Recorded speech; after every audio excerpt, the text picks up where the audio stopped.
Hi, welcome, and miigwech. Thank you for allowing me to present to you today. I've got a lot to talk about, and you can see behind me, I got a lot to show you, and we're going to demonstrate. This is my daughter, and she's here to help me, and she's an important role in our food today. And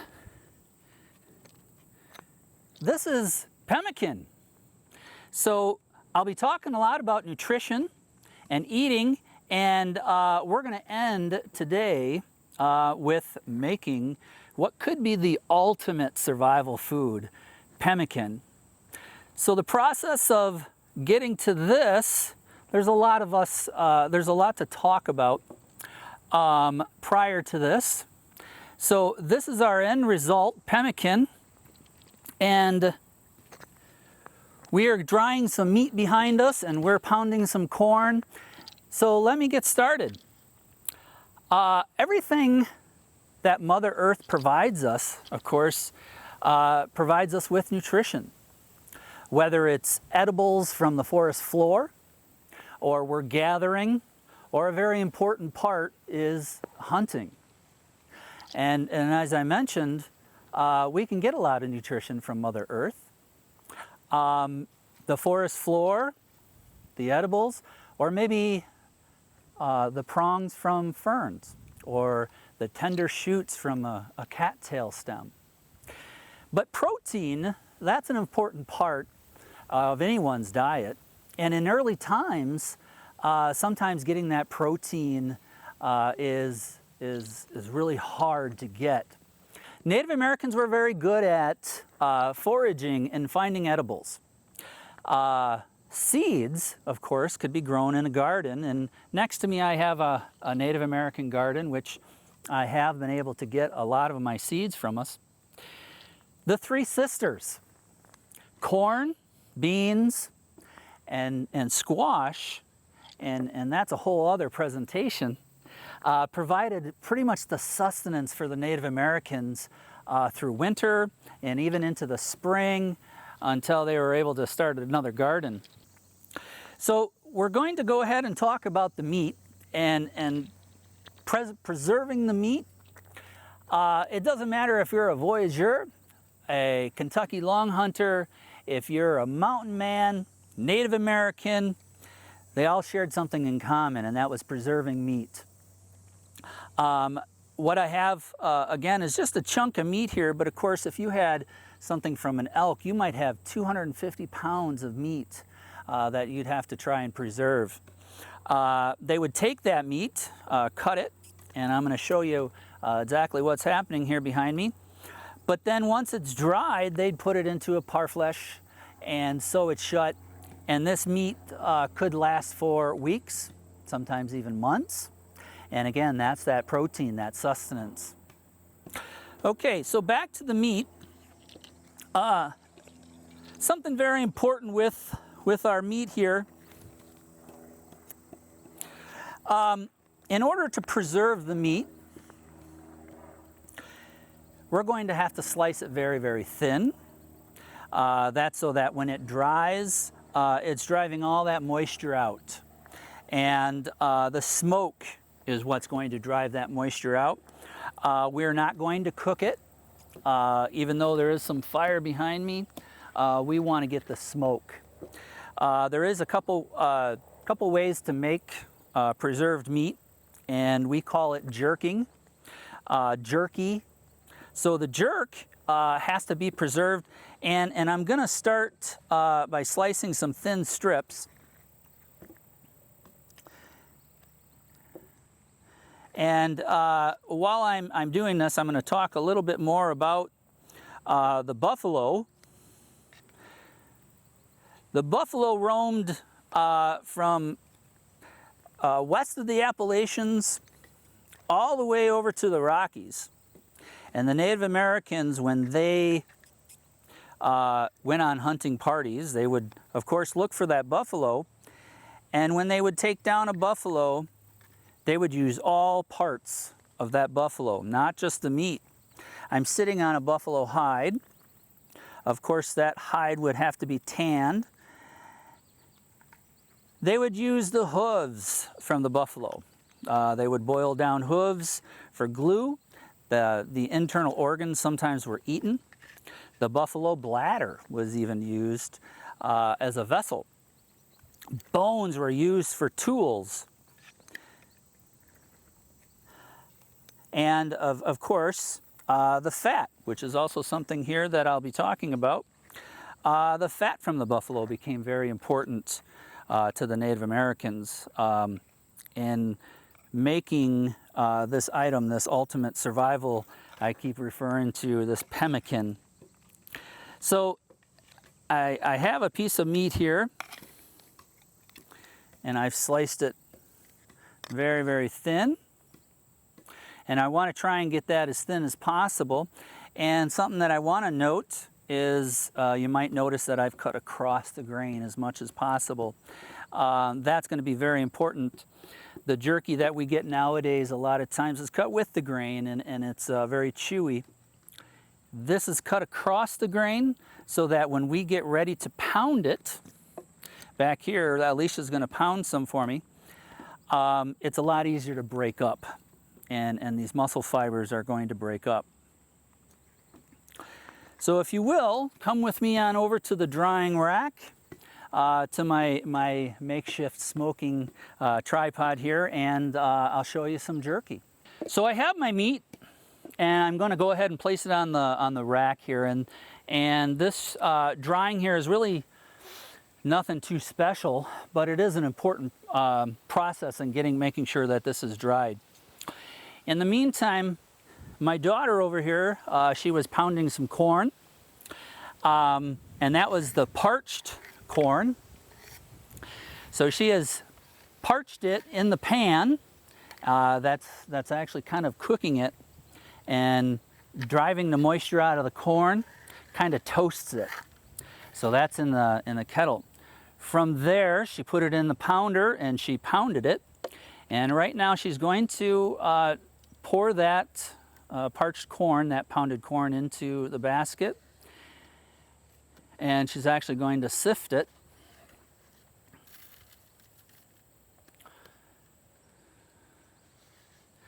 And the basket makes a nice little sift, and as she gets the grits separated from the cornmeal, you can see that it's falling into the bowl below. And she'll shake it back and forth and get all those smaller particles, and it's just kind of starting. You can see it sifting below. And then when she thinks that she's got a lot of it out, she's going to dump that back into the pounder and pound it some more. And if you could show the bag of some cornmeal.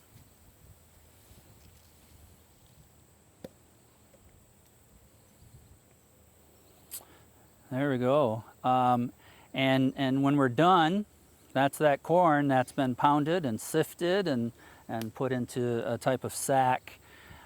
Canvas a lot of times was traded and used as sacks, and you can see I have a piece of canvas here that's just kind of holding the smoke in, and even my wigwam behind me is covered in canvas. So she'll go back to kind of pounding that parched corn, and so let me talk more about my preserving, drying this meat. Now I mentioned that we're not cooking the meat. We're drying it, and I'm thankful because the Mother Nature stopped blowing on us this morning. It was kind of hard to contain that heat, but I'm taking this sliced meat as thinly as I can, and we're just going to drape it over some green sticks here. And I've got some different meat here at different process, different stages. Some of this down here is just starting to smoke. And again, it's the smoke that I'm trying to trap. And you can still see that it's pretty moist still. It's bendable, it's rubbery, and this has got a lot of drying to go. But this should be hopefully ready to go in a couple hours if I can get that smoke back rolling and contain that smoke. Up top here, I've got some pieces that are more done. And it is a little warm. And you can kind of see now that this meat is getting preserved. It's smoked and it's dry. And I've got some dry meat in the bowl here. And we're going to cut up and make that into pemmican.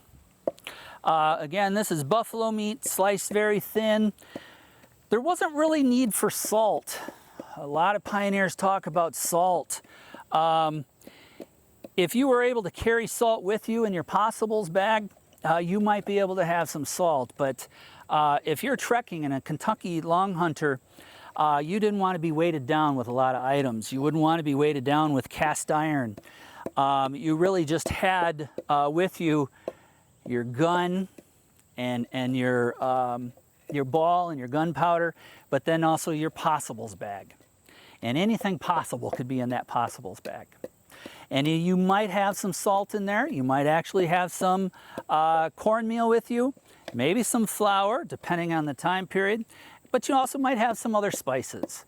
Cayenne pepper was a delectable spice that sometimes was traded. The seeds and the pepper dried and ground up, similar to what we're doing, and that would have been stored. And cayenne pepper on the meat here would be delicious. We're going to take that meat and we're going to do something special with it. And as I mentioned at the beginning here, we're going to make some pemmican. Pemmican, as I keep saying, is the ultimate survival food. And that's because not only now do you have your meat, we're going to put with this meat some fat. This fat that we're going to talk about next is actually suet. Now there's a difference in this fat that I want to make sure that is clear. The Native Americans always knew what they were doing, and very, very intelligent and ingenious. The fat that I have here is suet. Now this is different fat than the fat that you would find on your meat. Muscular fat can be melted down and become tallow.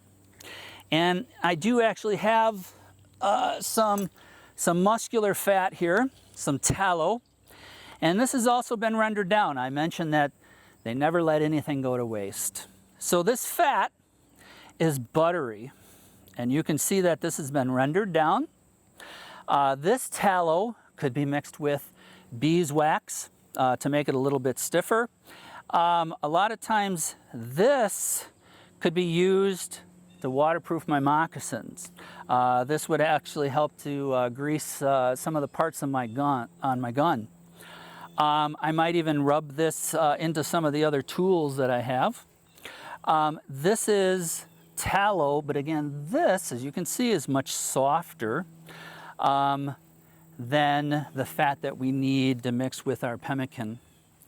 The fat that we are making here with our pemmican is suet, and it's rendered down into tallow, but this fat comes from the kidneys.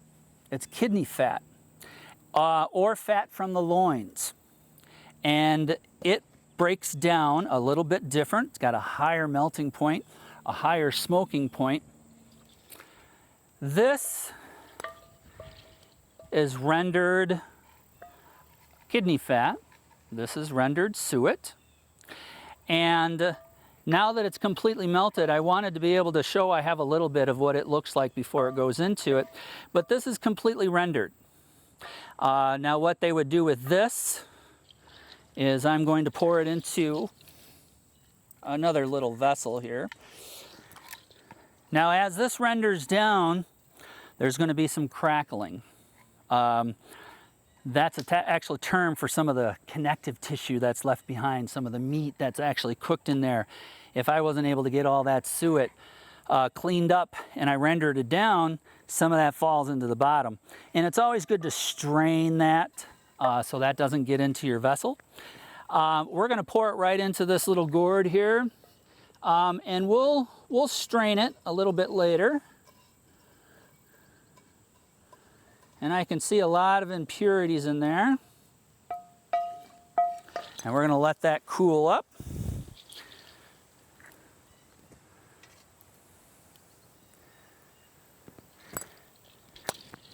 And when that cools,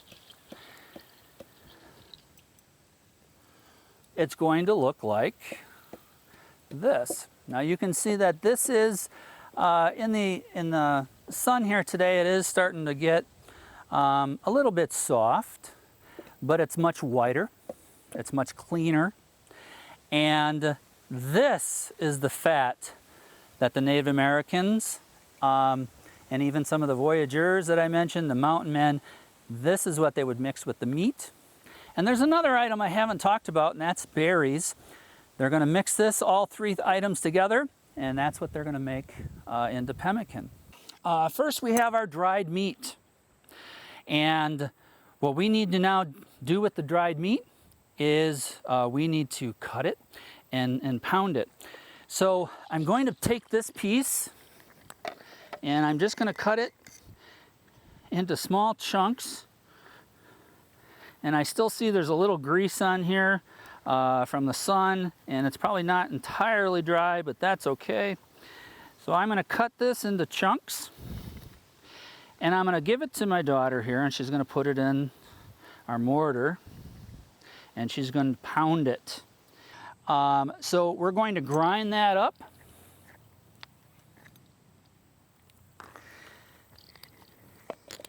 And that's the first ingredient in making pemmican.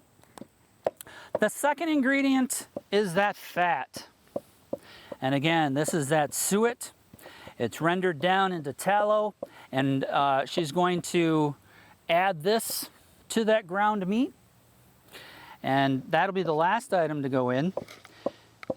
The third item, though, that I mentioned is berries. Now, if you had something to add to this pemmican, they certainly would. I got some dried mulberries here, or maybe some sunflower seeds, or maybe even some cornmeal that would be mixed into this suet, into this pemmican. Next in our pounder, I think Alicia's got that meat pounded up quite well. I'm going to go ahead and put in our berries. And we're trying to make equal amounts of meat and fat, and if we could, berries, but you don't really need equal amounts of the berries. Equal amounts of the fat and equal amounts of the meat, that's important.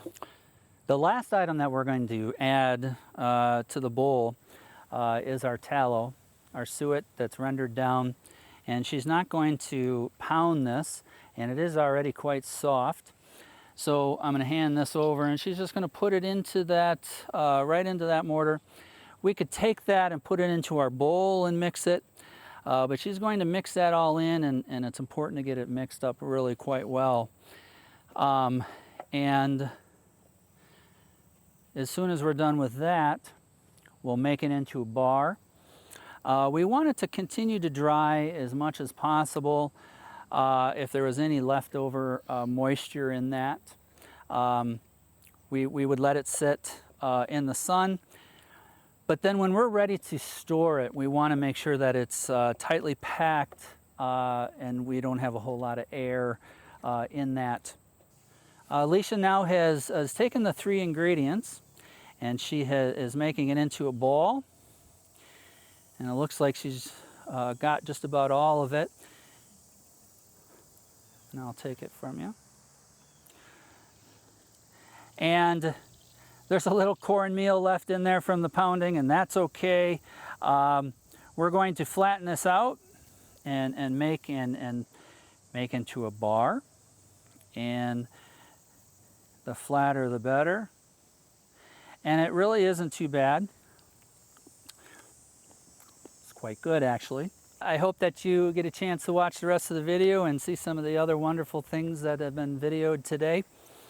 I hope to be able to do some more presentations later, and there's always some room for cooking. So come on back. Thank you for joining us today.